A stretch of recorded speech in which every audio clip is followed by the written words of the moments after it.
Hello అండి, hi, welcome to my channel. నేను శాంతి రాపట్టి. ఈరోజు పకోడీ చేస్తున్నా. పకోడీ ఎలాంటి పకోడీ చూడండి. చక్కగా పకోడీలో ముందు ఉప్పేసి కలుపుతున్నా. గట్టిగా చూడండి, ఇలా కలిపినంత కొంచెం నీరు వస్తుంది కదా. నీరు వచ్చాక దీంట్లో ఇప్పుడు ఒకటి వేస్తాను చూడండి. టమాటీలు వేస్తున్నాను. ముందు టమాటీలు గట్టిగా పిండితే ఇదొక ఎప్పటికప్పుడు మనం చేస్తూనే ఉంటాం పకోడీ, కానీ ఈ వెరైటీ చేసి చూడండి. కొంచెం దీంట్లో ఇప్పుడు ఏమేమి వేస్తున్నా ఒకటి చూడండి. ధనియాలు, క్రష్ చేసిన ధనియాలు ఇవి.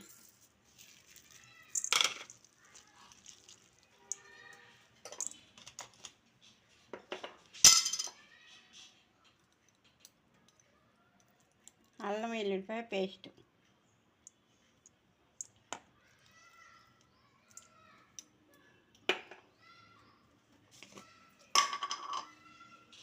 అలాగే కారం, పచ్చిమిరపకాయలు వేయలేదంటే పిల్లలు తింటే అడ్డం పడితే ఏడుస్తారు, ఇంకా అందుకని వేయలేదు.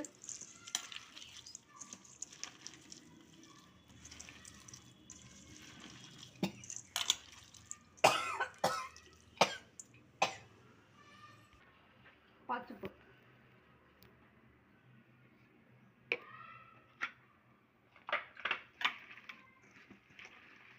చూడండి. అన్నీ వేసుకునేసరికి చక్కగా నీరు వస్తుంది. దీంట్లో ఇంకా నీరు వేసేది లేదండి. ఇప్పుడు శనగపిండి చూసుకొని వేసుకోవాలి. నేనైతే గరిటతో 1.5 వేసానండి. అలాగే బియ్యం పిండి, రైస్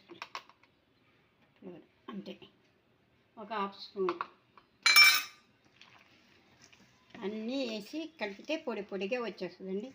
మనకి ఇంకా నీళ్ళు వేసే పని లేకుండా ఇట్లా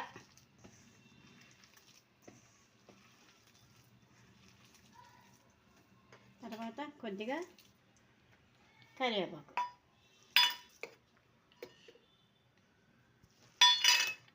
దీన్ని ఇప్పుడు సరి చూసుకొని ఉప్పు చూసుకొని పకోడీ వేసుకోవడం.